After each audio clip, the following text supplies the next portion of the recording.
vamos a meternos con la actualidad. Habrá visto usted, mi querido Samuel Zamorano, que hubo una ovación en tribunales, peligrosa, diría yo, de cierto sector del Poder Judicial que decidió despedirlo al juez Pedro Hoff cuando se jubiló. Sí. Y nos pareció una interesante punta para poder charlar sobre derechos humanos.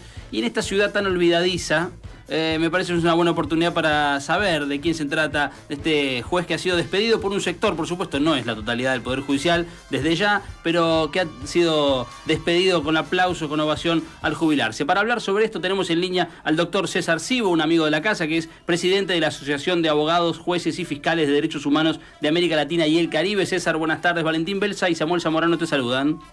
Buenas tardes, ¿cómo están ustedes? Bien, César, bueno, nosotros sorprendidos, imagino que a vos no te habrá sorprendido la despedida del juez Hoff, pero me imagino que también te ha generado cierto rechazo, supongo, ¿no? Sí, mira, sorprender no, justamente como decís, porque sabemos que algunos integrantes del Poder Judicial tienen una memoria muy frágil y nunca terminaron de entender o no quisieron ver lo que efectivamente había pasado.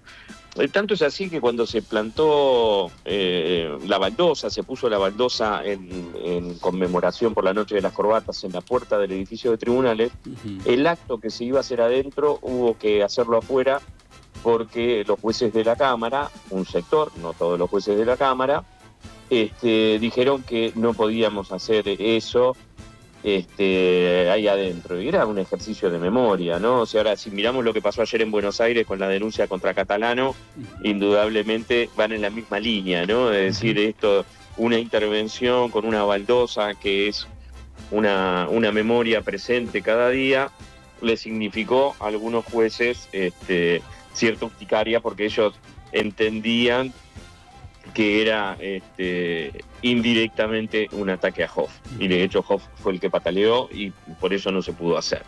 Entonces, digamos, no sorprende porque teníamos varios antecedentes de ese estilo. La Asociación Judicial ha hecho planteos para poder hacer actos en relación a la Noche de las Corbatas y siempre, por distintos motivos, los prohibieron. Entonces, que haya aplausos de algunos, más o menos uno podía identificar quiénes eran, que son los de siempre.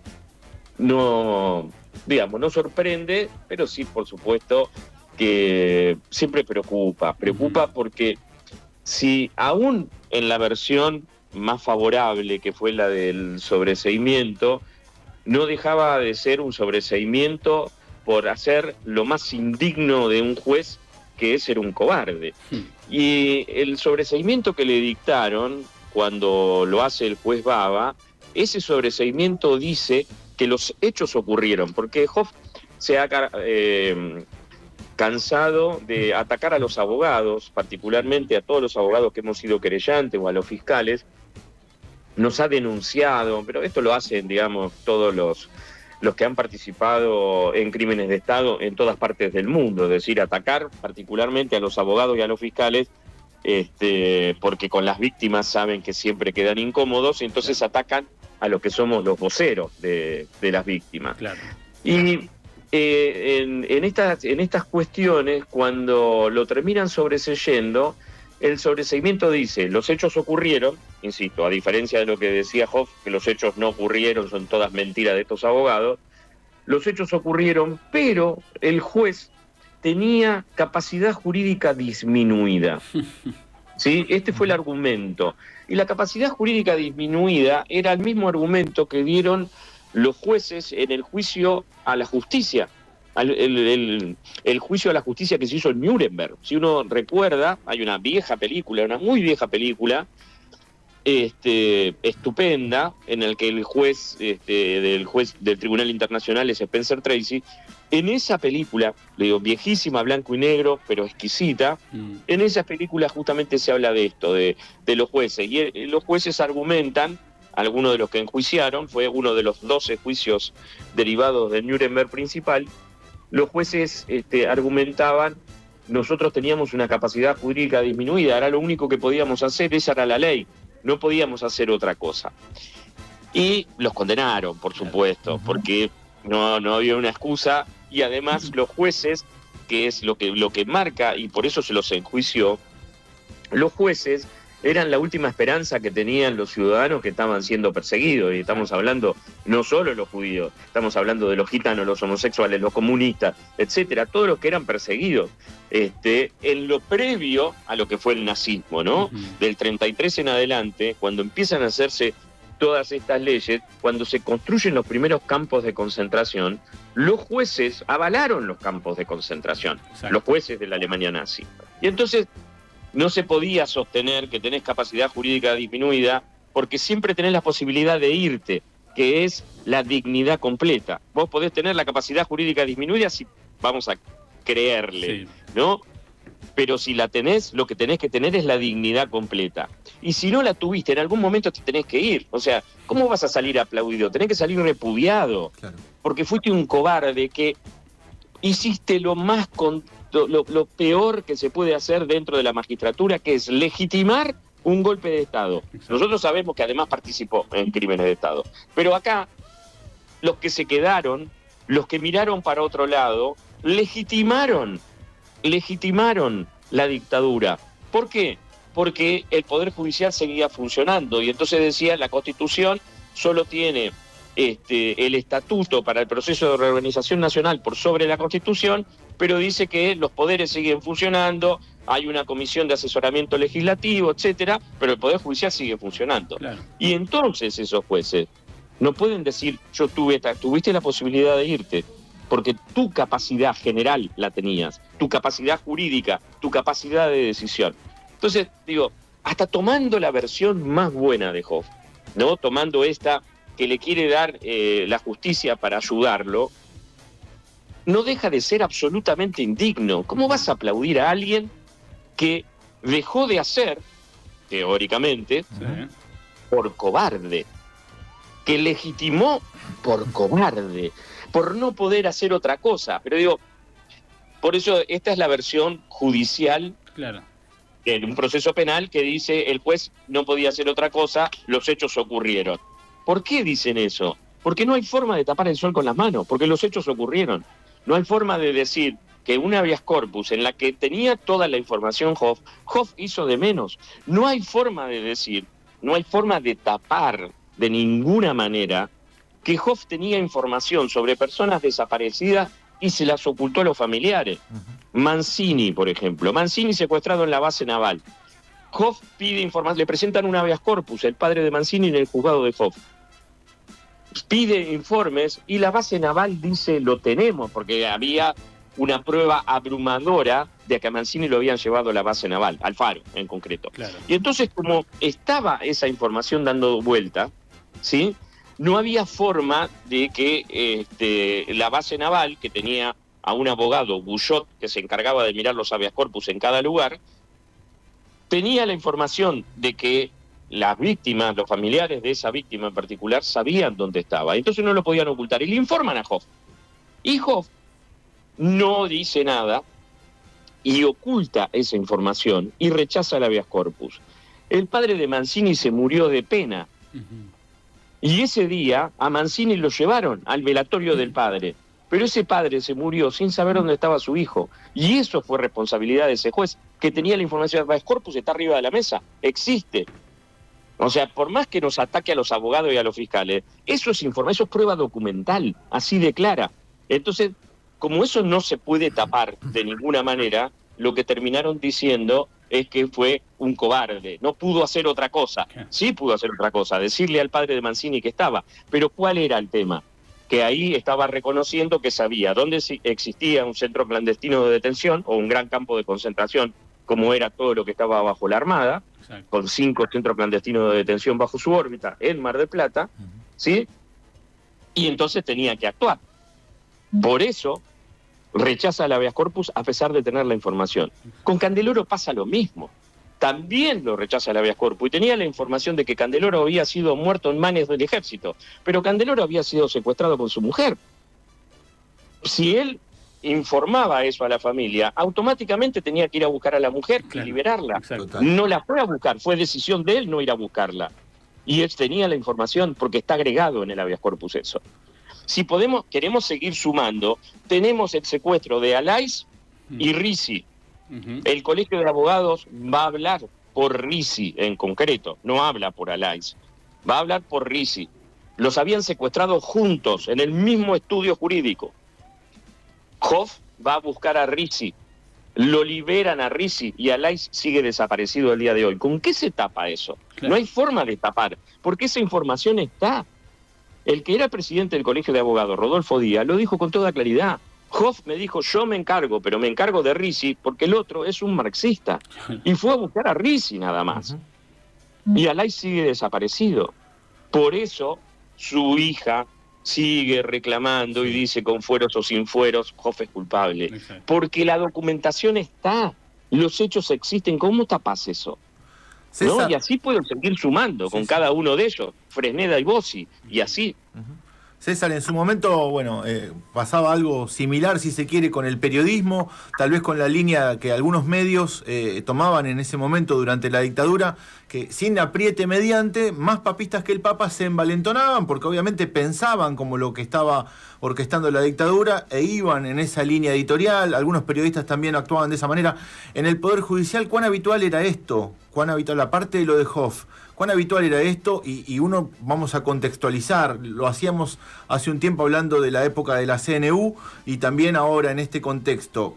Hoy en Mar del Plata, hoy por hoy, más o menos entre periodistas, gente del Poder Judicial, los que estamos en ese mundo en donde estamos con la información, nos conocemos, aunque sea de vista o por nombre, nos conocemos entre todos. Uno se imagina que en aquellos años 70 era más circunscripto todavía el círculo de la información y del conocimiento. ¿Cuán habitual eran estas prácticas de decir, no lo vamos a buscar porque es comunista o este tipo de acusaciones? Tremenda, porque para que se den una idea, cuando fue la noche de las corbatas, esto yo lo expuse una vez que se hizo uno de los actos en el Colegio de Abogados. Yo decía, bueno, es momento de dejar de ser hipócritas y empezar a marcar algunas cosas como fueron. A los abogados los marcaron otros abogados, claro. Cinco Tademachi, otros abogados fueron los que mencionaron, a los que señalaron a los que iban a victimizar, ¿no? A los que después fueron secuestrados, torturados, ejecutados y desaparecidos sus cuerpos. Digamos que en esa lógica también pasaba con el Poder Judicial. Digamos, en esos momentos había algunos abogados que podían litigar, que eran los que tenían las posibilidades en sus manos, y eran los que tenían ese poder que se veía, que venía desde CNU y que se veía después también, que se juntaban en la esquina de tribunales y decidían quiénes iban a ser jueces, quiénes iban a dejar de ser jueces y cómo se resolvían los casos. O sea que en ese momento había, vamos a poner desde el Poder Judicial, jueces más cercanos que estaban en la dictadura y con la dictadura, y jueces que, digamos, trataban de mirar para otro lado sin tener demasiados inconvenientes. Pero, digamos, los jueces había cierta información que la tenían. ¿Por qué? Vamos a un esquema de intervención concreta. Cuando se producía una muerte, cualquier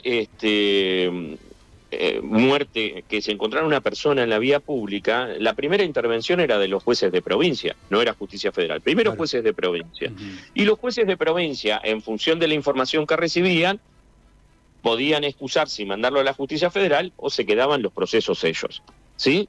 O sea, en esta lógica, ese era el funcionamiento, o se lo quedaban ellos o lo pasaban a justicia federal. Un juez, Madueño, Bahía Blanca, contaba, ¿no? Esto contado por Agdel Vilas, en realidad, Agdel Vilas, que después fue a Tucumán, Agdel Vilas en un momento estuvo en el Quinto Cuerpo, estaba en Bahía. Y Agdel Vilas decía que Madueño lo llamaba y le preguntaba, ¿es tuyo? Y entonces, de acuerdo a lo que le decía el ejército, él actuaba. O sea que no hay ninguna duda que esos jueces estaban manejando información, que era imposible que no la manejaran. Si en la cuarta vos tenías militares que andaban por los techos y tenías una parte que podías ver y otra parte que no podías ver, nadie podía decir que no sabía que era un centro clandestino de detención, que había personas ilegalmente detenidas. Los jueces iban a ver a los presos de ahí, ¿no? Entonces, digamos, había jueces que tenían más cercanía, más diálogo, que tenían visitas asiduas. Hoff iba al Gada, Hoff hablaba con Barda, digamos, todo eso está acreditado. no es que lo estamos diciendo nosotros, lo dijeron las víctimas, familiares de las víctimas, víctimas directas que lo declararon, Norma Ariela, por ejemplo. Entonces, digamos que hay información también de ese momento en la que los jueces penales pasaban revista de muchas situaciones que se daban cotidianamente que les permitía darse cuenta que era lo que estaba pasando. O sea, tenías que ser, en términos medios antiguos, medio caído del catre, como para no enterarte que era lo que estaba sucediendo, ¿no? O sea, tenías muchas muertes, personas que estaban amordazadas, o que por lo menos tenían, se notaba que tenían las manos atadas, los pies atados, y que después los habían desatado después de ejecutarlo, que tenían un balazo en la nuca. O sea, había determinadas circunstancias que te hacían pensar que no era algo muy normal, no era un delito común, claro, y no era hecho por una organización de lucha armada que reivindicaba ese tipo de cosas. Entonces, que digamos que era bastante claro por dónde venía. Y sin embargo, gran parte de los que estaban, por eso algunos se fueron, pero los que se quedaron o los que incorporaron, ustedes piensen que Hoff juró en junio del 76. Los que los incorporaron sabiendo a quién incorporaban y por qué. Exacto. Bueno, no es que era un juez que venía y siguió. Junio del 76 juró como juez, era fiscal. Juró como juez en junio del 76. Claro. Es inevitable pensar en Amílcar González también, en esta seguidilla también de casos y de denuncias públicas, ¿no? De lo que estaba pasando. César, déjame preguntarte la última. ¿Cómo crees vos que se logra tender puentes con los otros sectores del Poder Judicial? Porque me parece que en ese video que ha circulado en redes de la ovación, que tampoco era tan grande la gente que estaba ahí, pero vamos a concederle esa, ¿no? Esa ovación de despedida de Hoff, eso decíamos es un sector del Poder Judicial. ¿Cómo se tiende puente, César, con el otro sector que tiene una mirada claramente democrática y de memoria de verdad y de justicia? Yo creo que hay que seguir trabajando con las evidencias, hay que seguir mostrándolo, hay que seguir día a día marcando qué es lo que pasó y cómo pasó, y tratar de lograr que los jueces tengan un compromiso democrático, que lo expresen, y que ante determinada situación se le puede preguntar, ¿usted qué hubiera hecho?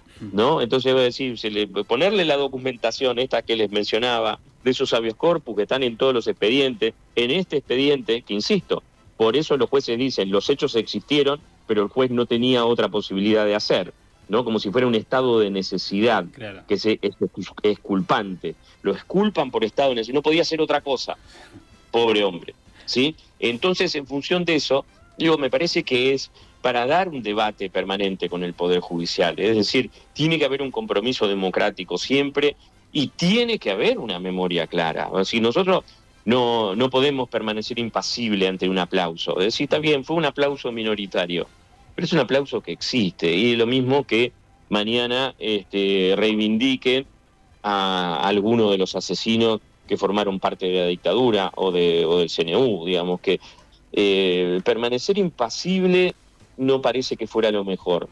Yo he leído hace poco un libro de Roberto Saviano que se llama Grita. Les digo, busquen y lean ese libro, que es magnífico, y me parece que en este libro se refleja justamente que muchas veces permanecer en silencio es terminar haciéndole el juego a este tipo de personas. O sea que no hay que permanecer en silencio. Saviano dice, hay que gritarlo, hay que exponerlo, hay que mostrarlo, ¿no? Lo que nos pasa hoy con el genocidio en Gaza, es decir, no se puede silenciar. Es decir, bueno, lo tenemos que gritar, lo tenemos que decir, ¿no? Digamos que son determinadas cosas. Nosotros ahora con la asociación sacamos un documento también en relación a eso, pero digamos, son gritos que son necesarios. Me parece que a esos aplausos hay que responderles con gritos que refuercen la memoria, con los gritos de las víctimas, que escuchen estos jueces los gritos de aquellas víctimas, a ver qué opinan, a ver qué hubieran hecho. Me parece que es algo a testear en los jueces, es algo a analizar cuando van a ingresar en el Poder Judicial, cuánto saben de la historia, cuánto piensan en relación a la historia y a la misma situación que hubieran hecho. Me parece que por ahí se podría trabajar, y eso hay que hacerlo con la asociación judicial, con el colegio de magistrados. Me parece que es algo que tenemos que trabajar permanentemente. Lo estamos viendo en otro lado de América Latina también, que la justicia pierde la memoria con cierta celeridad, y no parece muy recomendable en un Estado democrático. César, para nosotros, como siempre, un placer enorme. Te agradecemos este rato para ayudarnos a pensar esto que está pasando. Te mandamos un abrazo grande, gracias. Gracias a ustedes, abrazo. Ahí pasaba, amigos, la palabra del doctor César Cybo, que es presidente de la Asociación de Abogados, Jueces y Fiscales de Derechos Humanos de América Latina y el Caribe. Y esta importancia, Samu, de poder contrarrestar, me gusta esta conclusión de César, contrarrestar esos aplausos al juez Hoft mientras se jubilaba, contrarrestarlo con los gritos de la verdad, de lo que realmente ocurrió. Uno se acuerda a veces cuando Néstor Kirchner pidió perdón en nombre del Estado Nacional por todo lo que había sucedido durante la dictadura y por todo lo que había sucedido posteriormente, ¿no? A posteriori. Sería increíble ver algún día a alguno de los jueces de la Corte Suprema también, ¿no? Pidiendo disculpas o pidiendo perdón por lo que no hizo en aquel momento la justicia, que recordemos, como a diferencia del Ejecutivo y del Legislativo, no fueron abolidos esos poderes. El Poder Judicial continuó con estos hechos, con este tipo de actuaciones que también mencionaba el querido Negro Cybo. Amigos, estamos haciendo...